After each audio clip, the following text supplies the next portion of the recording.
Elektabilitas Anies bertahan di tengah upaya penjegalan dirinya. Koalisi Perubahan bayangkan kalau netral dan fair. Menjegal Anies kan ini jadi repot ya, demokrasinya rusak dan negara juga memiliki tantangan yang lebih besar terhadap pelaksanaan demokrasi.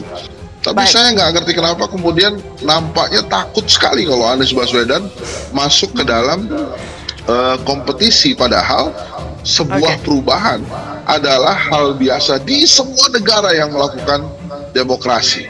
Ya, semua ini memiliki niat baik. Kenapa harus saling dicurigai? Kenapa harus diintimidasi gitu ya?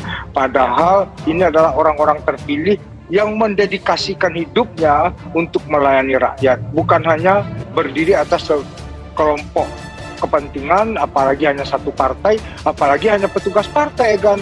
Ini kita presiden itu preposisinya adalah pelayan rakyat ya, bapak semua golongan, bapak semua bangsa, bapak semua kepentingan. Tetapi warga masyarakat sudah banyak menentukan pilihan, memilih Pak Anies Baswedan supaya menjadi presiden di Republik Indonesia dengan jargonnya perubahan dan perbaikan.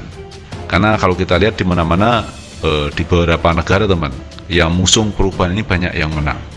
Karena tentu saja kita ingin berubah dari yang tidak baik menjadi yang jauh lebih baik. Itu harapannya teman, harapan mengusung calon presiden perubahan. Koalisi Perubahan nampaknya akan menjadi kekuatan arus utama Pilpres 2024. Koalisi ini akan menjadi penentu kontestasi Pilpres. Jadi tidak ada framing, tidak ada pencitraan yang aneh-aneh. Ini hanya data dan fakta saja. Yuk mari kita sampaikan video-video seperti ini, kita sebarkan pada sahabat-sahabat kita, pada saudara-saudara kita, pada tetangga-tetangga kita, agar mereka memiliki frame yang sama dengan kita, bagaimana cara memilih pemimpin di 2024 yang mampu membawa Indonesia menjadi jauh lebih baik, berubah menjadi jauh lebih baik. Salam. Anggota Tim 8 Koalisi Perubahan untuk Persatuan atau KPP Sudirman Said menanggapi dinamika elektabilitas Anies Baswedan sebagai calon presiden atau capres di dalam berbagai hasil survei. Menurut Sudirman, elektabilitas Anies cenderung mengalami kenaikan, kendati pencapresan Anies diakuinya mendapat upaya penjegalan. Sudirman memandang tekanan luar biasa yang dialami Anies tidak dapat membendung elektabilitas Anies. Ia berujar elektabilitas Anies masih mengalami kenaikan dari waktu ke waktu. Sudirman mengatakan daya hidup yang dimiliki Anies datang dari suasana batin rakyat. Menurutnya, rakyat makin hari makin nyata menunggu datangnya perbaikan suasana bernegara. Mantan Menteri SDM ini mengatakan pemilu merupakan momentum terbaik untuk menyediakan kebaruan, perbaikan, penyempurnaan dalam tata cara pengurusan negara. Ia memandang dalam suasana saat ini yang paling memiliki kesempatan adalah pihak yang mampu memberikan gagasan dan agenda perbaikan, bukan pihak yang memiliki semangat sekedar meneruskan. Tidak ada pemerintahan yang sempurna, karena itu kami, Anies Baswedan, Koalisi Perubahan dan Persatuan beserta seluruh relawan pendukung akan memanfaatkan momentum ini untuk meraih kemenangan. Waktunya akan tiba, ujarnya. Mereka betul-betul ketakutan upaya penjegalan Anies makin seru. Kubu lawan Anies Baswedan masih terus melakukan berbagai cara penjegalan, meskipun misalnya Jokowi sebagai salah seorang yang paling benci Anies sempat disorot tajam oleh para pakar hukum tata negara karena intervensinya dalam menentukan calon presiden. Mereka tidak berhenti. Salut dengan semangat pantang menyerah di dalam diri Jokowi.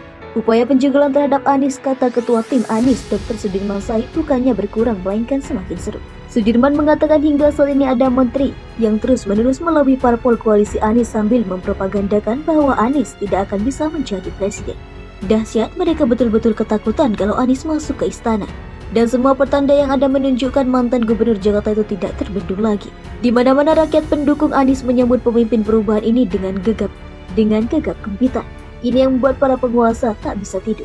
Masa datang dalam jumlah puluhan ribu ketika Anies berkunjung ke daerah mereka.